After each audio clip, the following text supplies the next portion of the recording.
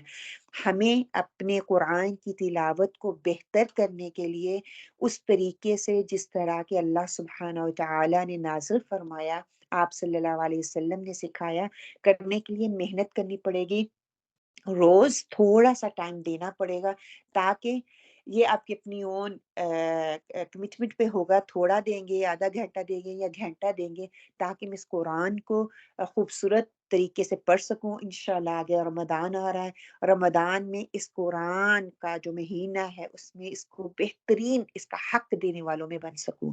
آمین اللہم آمین۔ انشاءاللہ اب جو ہے ہم اس کو میں اسکرین کے اوپر قرآن لکھوں گی، اور ہم جو ہے سورہ یاسین سے شروع کریں گے۔ سورہ یاسین سے کیوں شروع کریں گے اس کے لیے بھی انشاءاللہ تعالیٰ میں آپ کو بتاتی ہوں کہ کیوں سورہ یاسین سے ہم سٹارٹ کریں گے۔ کیونکہ ہم میں سے بہت سے لوگ ایسے ہیں جو کہ قرآن کی بجائے پریفر کرتے ہیں کہ سورہ یاسین پڑھ لی جائے، کیونکہ بچپن سے یہی سکھایا گیا ہے۔ چلو ایٹ لیسٹ قرآن کی بجائے میں پریفر تو نہیں کرتی کہ قرآن کو کہا گیا ہے ترتیب کے ساتھ ٹھہر ٹھہر کے پڑھا جائے، شروع سے لے کے اینڈ تک پڑھا جائے، کوئی بھی خاص چیز، ہر قرآن کا لفظ بہت امپورٹنٹ ہے، اس کی بہت فضیلت ہے، اس کو خود ہی سے میں چن لوں اور امپورٹنس دینے لگ جوں، وہ ایک ایکسٹرا عمل میں آ جائے گا، اور اس کے لیے پھر بہت بڑی وعید سنا دی گئی ہے۔ بہرحال مقصد یہ ہے کہ جو بھی ہم قرآن کا حصہ جتنا بھی پڑھ سکیں، جتنا اللہ سبحانہ تعالیٰ ہمیں استطاعت دیں اس کو پڑھیں اور اچھے طریقے سے پڑھ سکیں، یہ پرپس ہے بیہائنڈ۔ انشاءاللہ تعالیٰ سورہ یاسین آپ اپنی اپنی کھولیں، اپنا اپنا مصحف اپنے پاس لے آئیں، انشاءاللہ تعالیٰ ہم سورہ یاسین کو شروع کرتے ہیں۔